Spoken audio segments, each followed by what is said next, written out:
자, 여러분 안녕하세요. 네, 황준범입니다. 자, 이번 제3강 재무제표 두 번째 파트 자본 변동표부터 시작하겠습니다.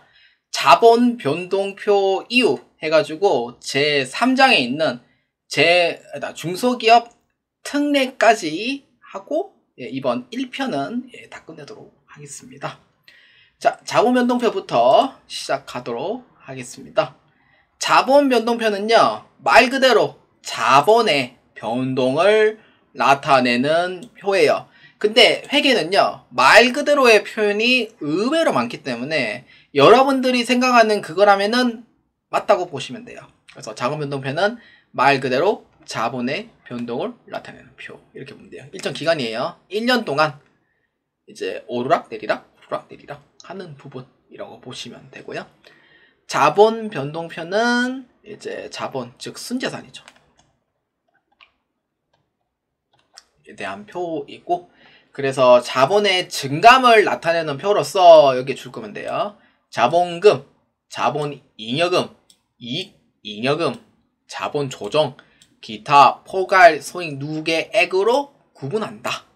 구분계산의 원칙입니다. 자본의. 자, 자본은 여기 또 줄 거면 돼요. 예외적으로 상계 처리가 가능하므로 증감을 반영하기 위해서 장부에서 특별히 상계 처리 반영을 해야 한다. 이 자본이 예외적으로 상계가 허용이 돼요.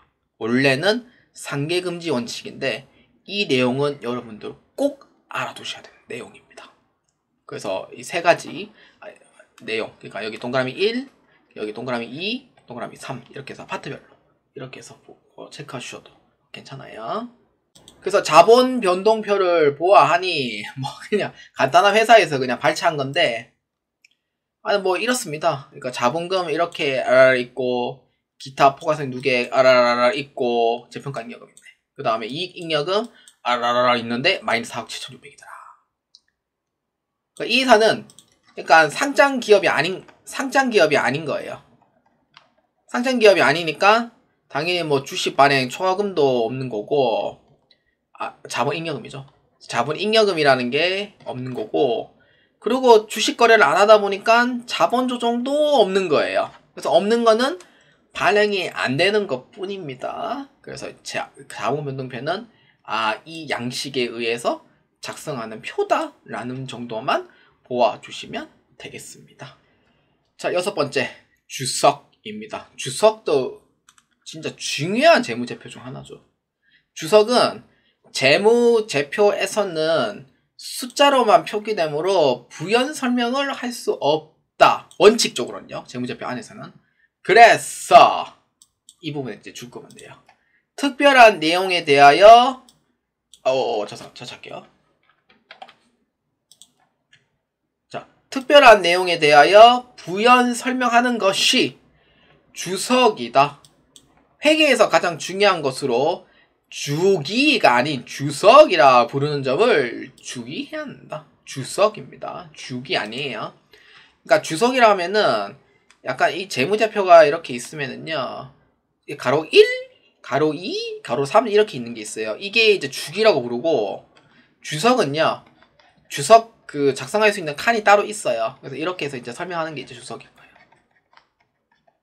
그래서 주기와 주석이라고 불렀는데, 주기와라는 이름이 2007년도 8년도인가 없어졌어요. 예전에 이름은 주기와 주석이었어요.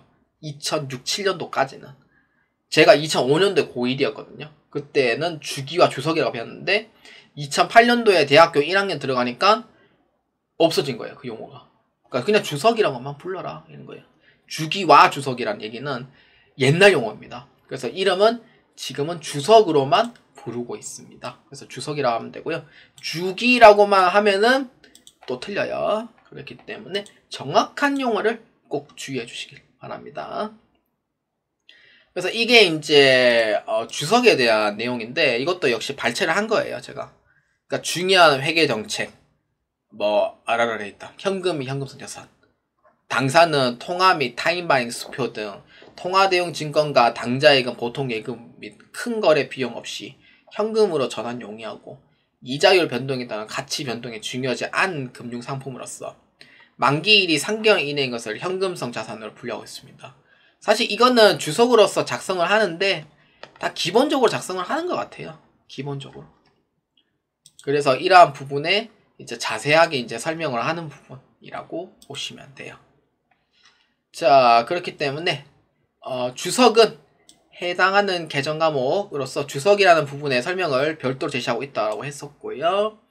자세하게 보려면은요, 이 사이트 이용해 주시면 돼요. 그래서 이해하기 쉽도록 중요한 재무제표 중 하나예요. 근데 저 같은 경우에는 이제 특정 주식에 이제 투자하는 목적보다는 특정 회사의 이제 분기별 재무제표라든지 보거든요. 제가 원래 주석을 잘 안 읽어요, 사실. 그냥 대충 훑어보고, 아, 이런 회사구나 보는데, 진짜 유일하게 딱 하나, 제가 관심있게 보는 회사를 주석을 제가 끝까지 다 읽은 적이 있거든요. 그래서 주석은 여러분들 이 회사에 대한 내부적인 내용을 어떤 거 있는지 다는 모르더라도, 그러니까 어느 정도 투자 가치가 있냐, 이제 이런 회사는 이러한 회사가 어떤 거냐, 사항이 어떠냐라는 것을 어느 정도 파악을 할 수 있는 내용이 주석에 많이 실려져 있습니다. 그래서 투자하신 분들은 주석을 꼭 넘어가지 않도록 해주시기 바랍니다. 꼭 한 번 더 읽어보시는 게 상당히 좋아요. 시험 말고요. 투자할 때요. 투자할 때 얘기해요. 자, 그 다음 7번째. 재무제표 특성과 한계입니다.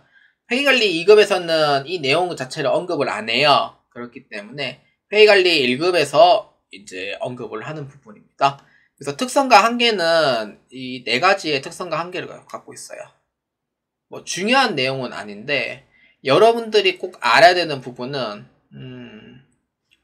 특히 3번하고 4번은 꼭 아셔야 돼요. 시험 문제에서 잘 나오니까.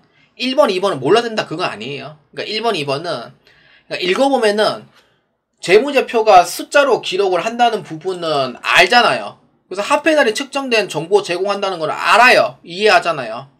그리고 재무제표는 시점이 언제예요? 과거예요? 현재예요? 미래예요? 과거잖아요. 그래서 재무제표는 과거에 발생한 거래나 사건에 대한 정보를 나타내는 거예요. 과거에서요.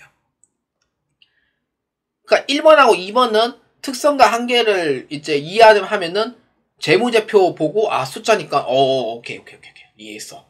2번은 우리는 회계 거래를 과거에서 하니까 오케이 이해했어. 이렇게 이제 좀 되는 거죠 사실. 근데 3번은 처음 보잖아요. 추정치에 의해서 포함하고 있다. 추정치에 의해서 측정치를 포함하고 있어요. 다시 할게요.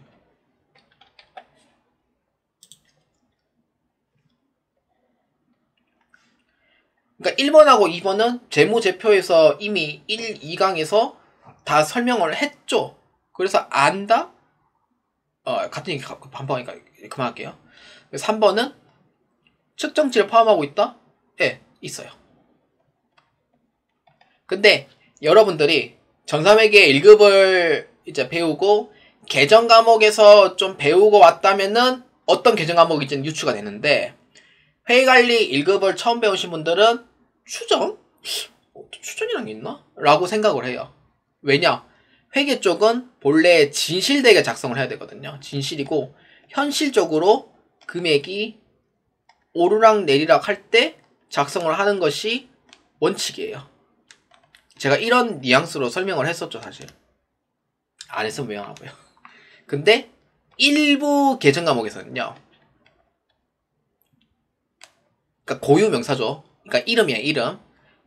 그러니까 사람 이름처럼 계정 과목도 그 회계 이름이에요. 그래서 일부 계정 과목은 추정치를 허용하고 있어요. 제일 대표적인 이름이 뭐냐? 2가지가 있다면은 대손 충당금이라고 있습니다. 대손 충당금. 자세한 거는 그 유동자산에서 설명할게요. 그러니까 2번째는 퇴직급여 충당 부채입니다. 이 2가지가 대표적인 추정치 허용 가능한 계정 과목들이에요. 본래 원칙은 추정치를 허용하고 있진 않지만 예외적으로 허용하고 있는 게 있단 말이에요.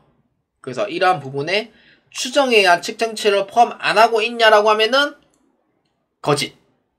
그래서 추정에 의한 측정치를 포함하고 있다 라고 하면은 대표적인 계정 과목 두 가지만 떠올리면 돼요. 아, 이것도 추정이구나 라고 해가지고 추정도 재무제표에 반영이 되네? 라고 생각하면 되죠. 그래서 포함하고 있다라고 하면은 진실이라고 보면 돼요. 그 다음 네 번째, 재무제표는 특정 기업 실체에 관한 정보를 제공하며 기업 실체 가정이죠. 그러니까 회사의 존재함을 이제 가정을 하는 거잖아요. 그래서 정보를 제공하죠. 근데 여기서 중요한 내용이에요. 4번 중에 제일 중요한 게니까 이 부분이에요. 산업 또는 경제 전반에 관한 정보는 제공하지 않는다. 여러분들이 회계하시는 분들이 착각하면 안 되는 게 있어요. 뭐냐면은 회계는 우리는 그 자료를 받고 그 자료를 입력하는 경영관리에 해당하는 격리하시는 분들 있잖아요. 그러한 부분에서 우리는 그 자료 데이터를 받고 작성해주는 사람이지, 미래에 관한 산업 경제 전반, 뭐 예를 들어서 뭐 MBC 뉴스를 본다든지 아니면은 연합뉴스를 본다든지 그거에 따라서 회사는 우리 회사는 경제적으로 이렇고 이렇게 얘기는 하겠지만 재무제표에서까지는 반영을 하지 않는다라는 거예요. 이해되시죠? 그러니까 환율이 오르락 내리락 하는 거는 이제 회사의 국가의 이제 가치 상황이 이렇게 되니까 반영을 하는 건데, 그러니까 뭐 철강업이 지금 상황이 안 좋은데요. 지금 농업 같은 경우에는 토마토가 지금 가격 폭등하고 있는데요. 라고 하는 부분에서 우리도 폭등하는 곳에 회계처리 초점 맞춰야 되냐? 그렇지 않다는 거예요. 그래서 산업 또는 경제 전반에 관한 정보는 재무제표에 넣으면 안 돼요. 우리는 무조건 객관적인 것만 넣어야 돼요. 자료 받고 그 자료를 입력하는 것만 해당하는 게 격리의 주 업무란 말이에요. 그러니까 미래 상황에 대해서 우리 회사 미래가 안 좋은데요. 지금 전 세계에서 지금 많이 어려워하는데요. 그거랑 관계없다고요. 우리는 회계 쪽은. 그러니까 그걸 하는 쪽은 경제 하시는 분들이 담당하는 거고, 우리는 회계 쪽이니까 회계 쪽하고 경제랑 경영이랑 그 다음에 보험이랑 무역이랑 이런 걸 엮이면 안 돼요. 절대로 우리 엮이면 안 돼요. 회계 쪽은 무조건 우리는 자료를 받고 그 자료를 입력하는 게 주 목적인 거예요. 이해되시죠? 그래서 산업 경제 또는 경제 전반은 우리랑 관계없는 얘기예요. 무조건 숫자로만 대화를 해야 되지 경제가 어떤데요? 이렇게 얘기하면 안 된다는 거예요. 그래서 밑에 이제 제가 적은 거예요. 이해하기 쉽도록. 어떻게? 미국 대통령 한마디에, 그러니까 트럼프 대통령 한마디에 주가가 오르락 내리락 하고 경제가 휘청거리는 것은 재무제표에 반영돼서는 안 된다. 그러니까 우리 회사랑 아무 관계 없는 거예요. 이거는. 그러니까 미국 대통령 한마디에 중국의 관세를 250%로 올리겠습니다. 라고 해가 어떻게 됐어요? 환율 엄청나게 뛰어 올랐잖아요. 1480원까지 올랐단 말이에요. 환율 방어 엄청 있는 걸로 알고 있거든요. 그나마 한 게 1480원. 근데 환율 방어 안 했으면은 1600원 이상까지 올라가요. 한국 경제 완전 날라가요. 진짜 큰일 난 상황이에요. 수출한 입장에서는 뭐예요? 어우, 땡큐 이거죠. 수출하는 땡큐. 근데 수입한 입장에서는 죽어나 하는 거야. 환율 왜 이렇게 비싸? 이러면서 진짜로 이렇게 간단 말이에요. 그래서 이러한 경제 정보는 우리가 관계없다는 거예요. 이해되시죠? 그러니까 계속 강조를 하는 거예요, 제가. 그래서 거래에 의해서 재산 증감으로 반영을 하는 거예요, 우리는. 그러니까 자료 입력하는 게 우리 주 업무라고요. 그러니까 경제 상황은 관계없다는 거예요. 그래서 한국의 경제 상황, 한국의 이슈, 세계의 이슈 등으로 회계 정보를 넣으면 안 된다는 거예요. 그러니까 정보 제공한다, 안 한다? 안 한다. 이런 거예요. 그래서 이 얘기를 제가 같은 얘기를 3, 4분 동안 해서 좀 기분 나쁘시겠지만 그만큼 강조하는 부분이에요. 왜냐면은 그러니까 대학 교수나 학원 강사도 이렇게 얘기하죠.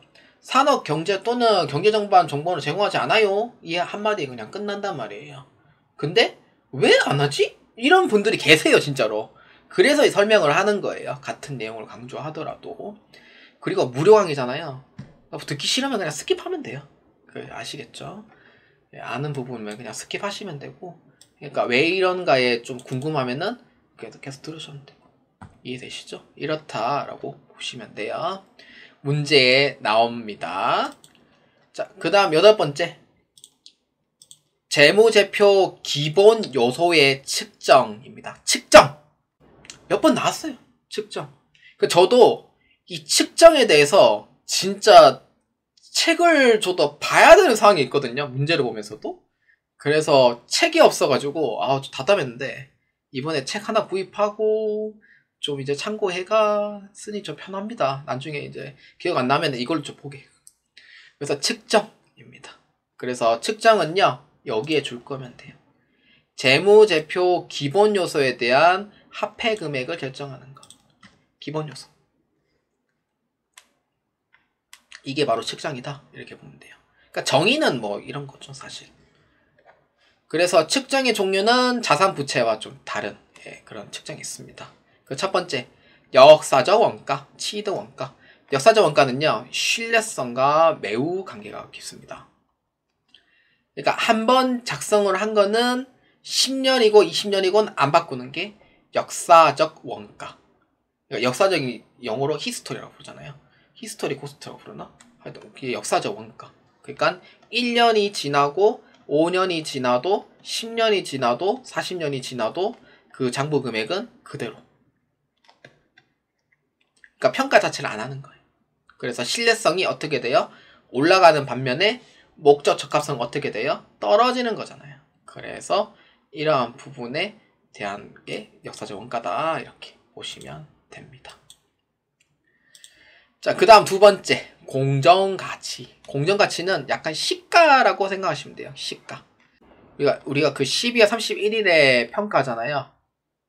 그 다음에 판매 처분하잖아요. 이럴 때 해당의 공정가치. 즉, 시가를 뜻해. 그래서, 이제 보면은, 좀 오타가 있어서요. 수정할게요. 이게, 독립된 당사자 간의 현행 거래에서 자산이 매각 또는 구입되거나 그 다음에 부채가 결제 또는 이전될 수 있는 교환 가치. 그러니까 즉 시가를 뜻하는 거죠, 말 그대로. 12월 말자에 평가하는 것도 공정가치. 그 다음에 자산이 매각되거나 구입했을 때 구입한 현행 시가를 얘기하는 게 공정가치라고 보면 돼요. 그래서 두 번째 줄에 줄 그으시면은 이렇게 돼요. 시장 가격이 존재하면 당의 자산에 대한 공정가치는 측정치가 된다. 그러니까 이 정도만 봐주시면 돼요. 그래서 현행 원가라고도 하는 게 공정가치라고 보시면 돼요. 현재의 시가를 뜻하는 거예요. 자, 그 다음 세 번째, 기업의 투규가치입니다. 요거는 뭐 그냥 읽고만 넘어갈게요. 기업의 투규가치는요, 여기 줄거면 돼요. 자산의 사용함에 따라 당의 기업 실체 입장에서는 현재가치, 즉 사용가치라고 한다. 현재가치는 저기 재무상태표 한 8장인가? 거기에서 현재가치를 설명을 할 거예요. 화폐 시간가치라고 이제 나중에 설명할 거예요. 그래서 부채의 투규가치는 유출의 현재가치를 의미한다. 화폐 시간가치 하는 거고요. 삼각후 금액 뭐냐면은 여기에 죽으면 돼요. 유효이자율법을 적용한다. 나중에 여러분들 만기보유 증권이라는 개정 과목이 나올 거예요. 투자자산에. 여기서 자세하게 설명할게요. 그 다음에 사채. 이 부분이 생각하면 돼요. 삼각후 금액.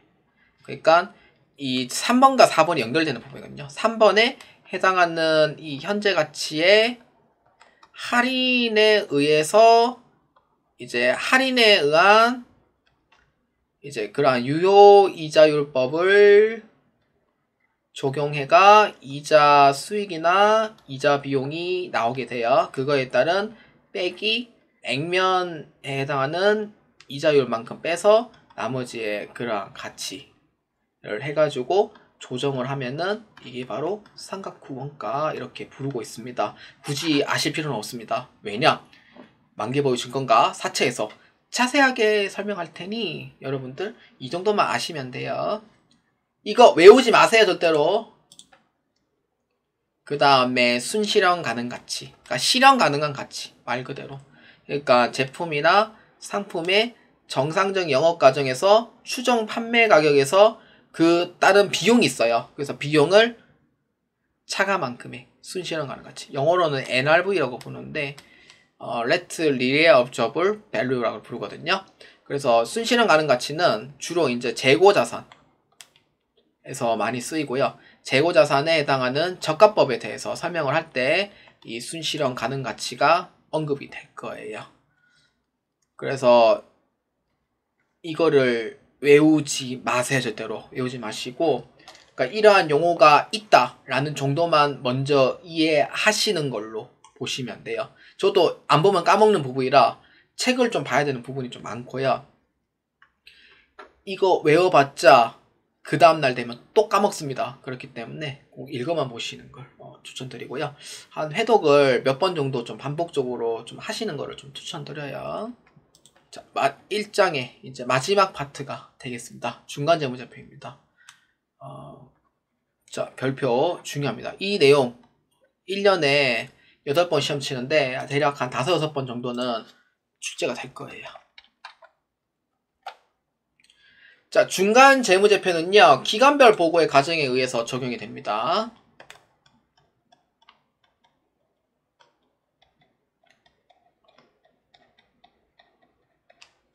자, 그렇기 때문에 여러분들 이거 꼭 잘 들어주셔야 돼요. 중간재무제표는요, 말 그대로 중간에, 그러니까 이제 시험으로 따지면은 중간고사, 기말고사 정도 생각하면 돼요. 지금 5월 24일이니까 곧 있으면 이제 기말고사가 시작되죠. 대학교에서는. 그렇기 때문에 1회계 연도보다 짧은 기간을 대상으로 작성하는 재무제표. 그러니까 말 그대로 1기, 2기, 다시 할게요. 1분기, 2분기, 3분기, 4분기 이렇게 한다 생각하면 되고, 그래서 회계 정보의 적시성을 제거하기 위한 수단이다. 여기 줄 거면 돼요. 적시성. 질적 특성 중 어디에요? 맞습니다. 목적 적합성입니다. 이렇게 되면 돼요. 그래서 재무제표, 그러니까 중간재무제표는 똑같아요. 양식은 다 똑같이 재무상태표, 손익계산서, 자본변동표, 현금흐름표, 주석 5가지 이렇게 해당되고요.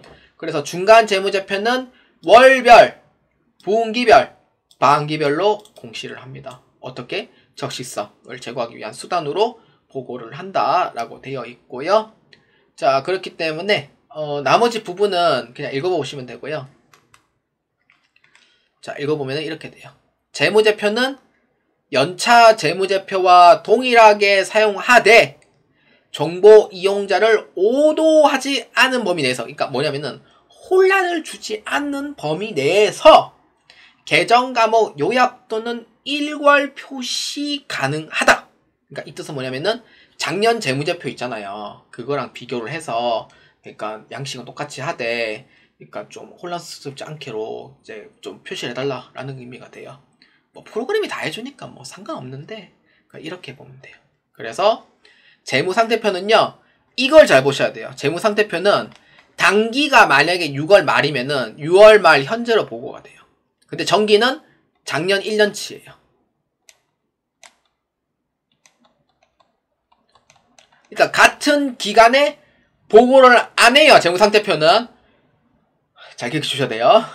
그 다음에 손익계산서는 당해 중간기간과 누적 중간기간 2개로 이제 하는데, 당해 중간기간은요, 같은 날 보고, 같은 월수로 해서 보고를 해요.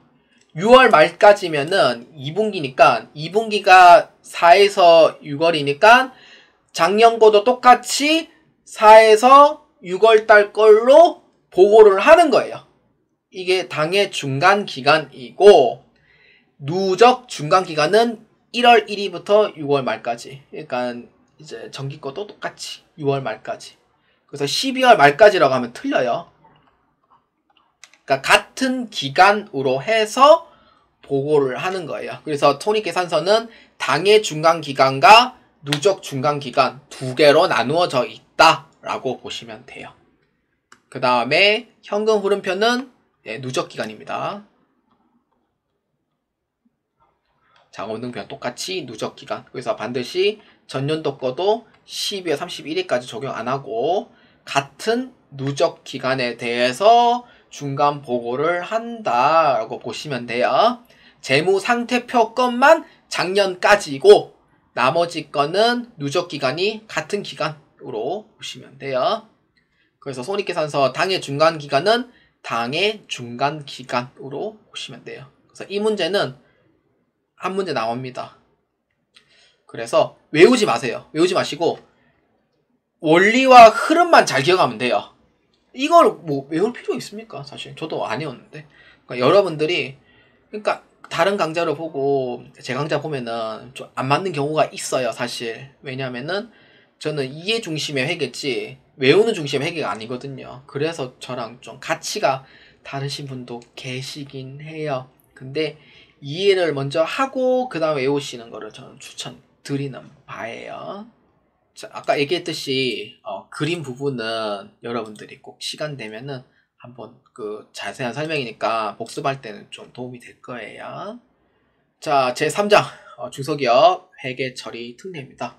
본래 중소기업 회계 처리 특례는 그 시험 문제에서 회계관리 1급에서만 유일하게 나오는데 이거를 상강을 에서 포함을 하지 않고 4강에 넣으려 했는데 이거 설명하면은 10분도 안 걸리거든요. 그렇기 때문에 상강에서 중소기업 회계처리 특례 한번 설명해 보도록 하겠습니다.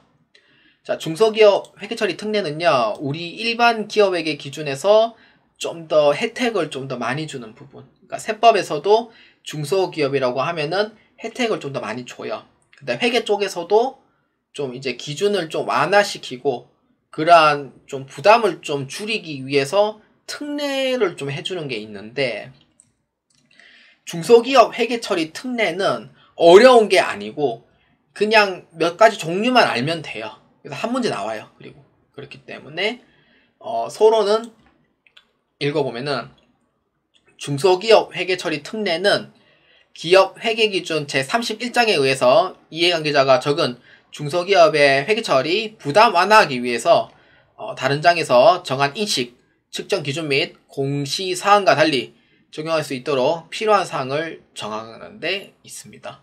실제로 이제 여러분들 그 KASB 이게 이제 한국 기업회계 기준에서 이제 이 규칙을 제정을 한 거예요. 그렇기 때문에 이걸 보시고 저는 근거로 책을 만들었는 거예요. 그렇기 때문에 중소기업 회계처리 특례는 워낙 좀 많긴 한데 근데 좀 주요 내용만 보면은 이렇다 보시면 돼요. 근데 이 내용은 특례를 안 받습니다. 어떤 회사? 상장법인, 그 다음에 증권 쪽, 그 다음에 사업보고서 제출 대상 법인, 금융회사, 증권금융은 중소기업 특례 안 돼요, 무조건. 그 다음에 연결재무제표 중소기업이 아닌 기업에서는 특례 규정 적용이 안 돼요. 자, 그래서 이거는 그냥 읽어만 보세요. 왜냐면은 저는 그냥 책 읽는 셈이다 보니까 이게 중소기업 회계처리 특례는 한 8가지 정도 돼요. 첫 번째, 파생상품의 평가. 파생상품은 재형관리사 쪽에 책이 나와 있는데 어려워요.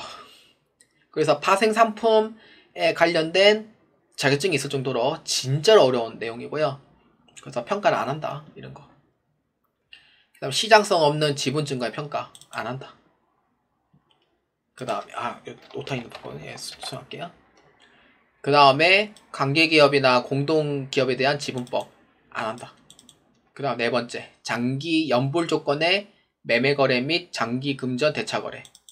뭐 현재 가치 평가 안 한다. 이거는 저기 장기 연불 조건은 밑에 나와요. 설명에서. 근데 이제 중소기업은 이제 하면 복잡하잖아요. 안 한다. 그 다음에 주식 결제형, 주식 기준 보상거래가 있는 경우. 이거는 스톡 옵션. 안 한다. 별도 회계 처리 안 한다. 그 다음에 1년 이내에 완료되는 건설업 공사계약. 그러니까 이거는 회수기일 도래 기준을 이제 하고 있어요. 중소기업에서는. 이 부분은 좀 아셔야 될 필요가 있을 것 같아요. 원래는 이제 그 진행 기준이잖아요. 근데 1년 이내의 기간에 완료되는 용역 매출하고 건설업 공사계약은 회수기일 도래한 날로 봐요. 그래서 이거는 이제 세무회계, 즉 법인세에서도 그 수입 인식 기준에서 똑같이 이제 회수기일 도래한 날로 보고 있습니다. 그래서 이건 특례예요, 특례. 그 다음에 7번째, 잔존가치에 대한 결정. 뭐, 그래서 법령에 따를 수 있다. 뭐 하면 되죠, 그냥. 장기 할부 판매의 수익 기준. 그러니까 뭐 회수기일 도래 기준. 법인세 비용. 법령에 의해서 납부해야 될 금액을 할 수 있다. 그래서 이러한 부분의 9가지이고요. 사실 뭐 그렇게 중요한 내용은 아닌데 그냥 읽어만 보시면 돼요. 그래서 문제 나와요. 그래서 문제 나오기 때문에 꼭 외워야 된다라는 부분은 아니고 그냥 이러한 부분에 중소기업이 조금 특혜를 주고 있다라는 부분만 보시면 돼요. 그래서 이제 중요 내용만 이제 작성을 했고요, 저도. 그래서 중단된 사업 부문의 정보는 주석으로 기재할 수 있어요. 그래서 이 부분이 좀 문제가 한번 나왔었어요. 중단된 사업에 대한 부분은 주석으로 기재할 수 있다. 기재하지 않을 수 있다. 그러니까 기재 안 한다는 거죠. 기재 안 한다. 예, 이게 그 부분에 중소기업 회계처리 특례에서 규정하고 있어요. 그렇기 때문에 이렇다라고 보시면 되겠습니다. 자, 오늘 내용 여기까지 진행하도록 하겠습니다. 아까 내용이 이제 현금흐름표까지 했고 자본변동표부터 시작을 했죠. 자본변동표에 대한 부분은 그 일정 기간, 그러니까 자본의 이제 증가함에 대한 부분이었죠. 그래서 자본금, 자본잉여금, 이익잉여금, 자본조정, 기타 포괄적인 누계 5가지로 기록을 한다라고 했었고, 그거에 따른 예외적으로 상계 처리된다고 했어요? 안 됐어요? 상계 처리가 가능하다라고 했었죠. 그 다음에 이제 아까 이제 제가 그 밑에 있는 부분, 아까 이제 4가지 아까 사항이 있었죠. 저도 봐야 되겠는데요. 올려볼게요. 자, 이 부분 재무제표의 특성과 한계 4가지 있었죠. 네, 이 부분 꼭 알고 계셔야 되고요. 특히 3번하고 4번 잘 기억해 주시길 바랍니다. 그 다음에 재무제표의 기본 요소의 측정. 외우지 마세요, 절대로. 외우지 마시고 그냥 한번 읽어만 보세요. 읽어보고 3회독 해가지고 어느 정도 좀 기억이 나겠다 하면은 그때부터 조금 외우셔도 상관은 없는데 이해하시는 위주로 보시면 돼요. 그래서 1번, 2번, 3번, 4번, 5번까지 이렇게 보면 되죠. 그 다음에 중간 재무제표는 재무상태표 꼭 작년 말까지고 나머지는 누적 기간이에요. 당해 중간기간의 손익계산서는 당해 중간기간까지만 하면 되고요. 그래서 이거 주의사항만 잘 기억해 주시길 바랍니다. 그 다음에 중소기업 회계처리 특례. 이것도 외우지 마시고 이거는 이제 중소기업에서만 조금 혜택을 주는 거기 때문에 이러한 부분에 대해서 좀 읽어만 보시길 바랍니다.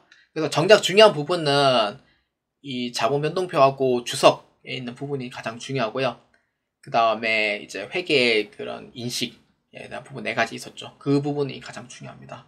나머지 거는 한 번쯤 그냥 읽어만 보시면 되니까 굳이 이거를 스트레스 받아가며 공부를 하지 않도록 좀 부탁드리도록 하겠습니다. 자, 오늘 여기 강의는 여기까지 진행을 하도록 하겠습니다. 제 4강에서는 이제 2편 재무 상태표에 있는 파트 자산, 부채, 자본에 대해서 시작합니다. 여러분들이 자산, 부채, 자본에 대한 계정 과목 및 회계 처리하는 과정, 그리고 좀 더 심화되는 과정이다 보니까 내용이 좀 더 어려울 수도 있어요. 그렇기 때문에 여러분들이 이제 꾸준한 복습과 그리고 1회독만 해서 다 외워지지는 않아요. 그거 다 이해하지 못하고요. 그렇기 때문에 여러 번 보시면서 이해하시고 그 다음 외우실 분은 외우시고 그렇게 해서 한번 회계관리 1급을 대비하시는 것을 추천드리는 바입니다. 자, 전 여기까지 진행하도록 하겠습니다. 여러분들 많은 도움이 되시길 바라며 저는 제 4강에서 뵙도록 하겠습니다.